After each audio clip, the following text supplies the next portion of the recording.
Salut tout le monde, c'est Karim. Je suis là aujourd'hui pour vous parler un peu de mon parcours et puis de tout ce qui a fait que je suis ici aujourd'hui avec vous. Donc voilà, on est là puis on représente.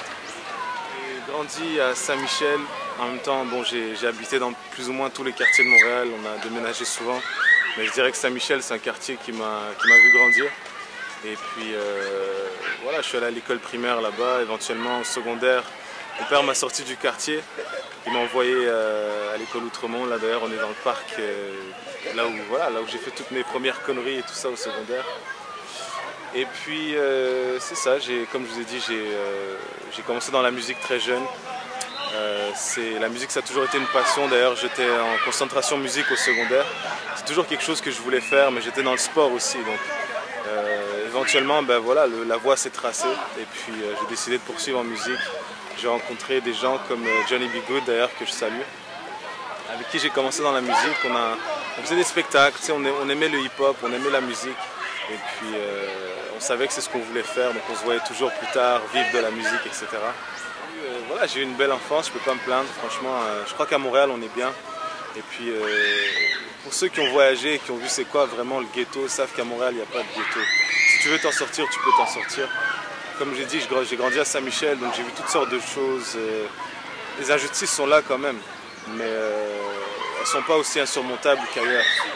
Donc voilà, j'ai simplement été quelqu'un qui faisait chier personne, je faisais mes trucs, j'étais quelqu'un de très passionné dans la musique, dans le sport.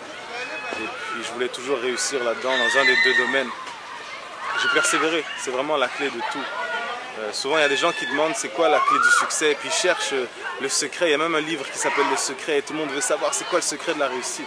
Il y en a juste un, c'est la persévérance et le travail. Et voilà, il n'y a pas de secret magique, c'est la passion, l'amour, et puis le travail, c'est tout. C'est ça qui va vous faire accomplir ce que vous voulez accomplir, peu importe ce que c'est, si c'est académique, sportif, musical, peu importe, c'est juste la passion, l'amour, le travail, et tout ce qui est Enfin, je suis toujours méfiant des raccourcis. Chaque fois que les gens disent « ouais, si tu fais ça, tu sais, top, direct », voilà, moi je suis méfiant. Dès que c'est trop facile, je suis sceptique et je suis méfiant. Puis je crois que c'est quelque chose qui manque aujourd'hui. Les gens ont tendance à trop choisir la facilité. Puis je porte pas de jugement, mais personnellement, la facilité m'a toujours amené dans des cul-de-sac. Alors c'est ça, je crois que j'ai passé des hauts et des bas comme tout le monde. On est différents, on est tous semblables, on passe tous par les mêmes galères, on passe tous par la même merde, on passe tous par les mêmes réussites. Faut pas baisser les bras et puis se dire ouais c'est bon, tu sais, c'est comme ça ici, on est des immigrants, ou peu importe l'excuse qu'on va donner, ouais, les portes sont fermées pour nous ici, ça c'est pas vrai. Si les portes sont fermées, alors faut se battre et il faut les défoncer, quoi. Faut pas juste se contenter de faire un constat de la situation, de dire ah, c'est comme ça, puis on ne pourra pas changer les choses. Puis ça, j'ai hérité ça de ma maman, quoi. Tu sais, elle, c'est une battante, c'est une femme forte qui s'est toujours battue pour nous. Et puis, ouais, elle m'a appris que si tu voulais quelque chose dans la vie, il n'y a personne qui allait te le donner sur un plateau d'argent, comme on dit. Il fallait aller le chercher, il fallait se lever, puis il fallait le mériter. Puis, c'est ça, souvent les jeunes ont tendance à croire que ouais, ça nous est dû, tu sais, ça nous est dû, c'est à nous. Il n'y a rien qui est à nous dans la vie sauf notre corps, c'est tout, et notre esprit. C'est la seule chose qui est à nous. Le reste, faut le mériter, il faut le gagner, quoi. Alors voilà, c'est un peu dans cet état d'esprit-là que j'ai grandi, même si j'en étais pas conscient quand j'étais jeune, parce que quand j'étais jeune, tu sais, je faisais des conneries comme tout le monde, j'ai fait des... Comme je disais, ici c'est le quartier où j'ai fait tous mes mauvais coups, tu sais, tous les coups ici, tous les coups que j'ai pu faire, je les ai faits, quoi. Mais voilà, je suis là aujourd'hui, je suis fier de ce que j'ai accompli, de ce que je vais accomplir. Et c'est ça, si ça peut en inspirer d'autres, tant mieux, quoi. Ce qui me motive, c'est que j'essaie de comprendre la vie, j'essaie de me rendre jusqu'au bout de cette course, quoi. C'est un mystère, personne ne sait ce qu'il y a de l'autre côté, personne ne sait pourquoi on est là. Il y en a qui prétendent savoir, mais ce qui me motive, c'est vraiment ça, c'est toutes ces petites choses qui font en sorte que chaque jour on apprend. Et chaque jour, moi j'apprends, chaque jour j'apprends sur moi, j'apprends sur les autres, j'apprends sur ce que nous sommes comme société, comme collectivité. Et je crois qu'on finit jamais d'apprendre. Si on rentre dans une mentalité de ça y est, on devient adulte, ben on a fini d'apprendre et puis c'est fini, là on travaille et puis c'est tout, on va être triste. Enfin, je pense.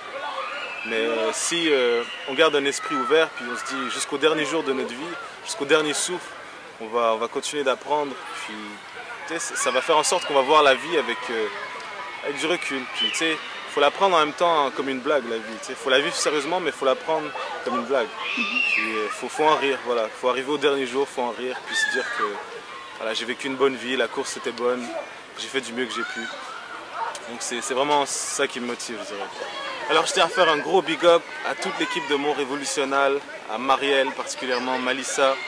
Je tiens aussi à faire un big up à tous ceux qui me soutiennent depuis le début, que ce soit les gens qui m'encouragent, que ce soit ceux qui me supportent, Johnny B. Good, Nefsi, Kwang Min, tous ceux que j'ai pu oublier, Ali, etc.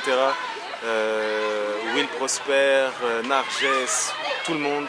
Franchement, c'est grâce à vous que je suis là aujourd'hui, même si il me reste encore beaucoup de chemin à faire. Je vous remercie et puis voilà, big up. Alors si j'ai un conseil à donner, premièrement c'est que je suis pas mieux placé que personne pour en donner, mais si tu tombes, relève-toi, si tu reçois un coup, bats-toi, si tu vois l'injustice, défends-toi, mais surtout restez pas passif à regarder la vie passer, quoi. C'est le seul conseil que je peux donner. Puis si chacune des personnes qui voit une injustice essaie de la réparer, le monde serait déjà dans une meilleure position que quand on est venu au monde. Donc c'est le seul conseil que je peux donner. Franchement, pour le reste, c'est personnel à chacun. Juste garder l'esprit ouvert et puis voilà, courage.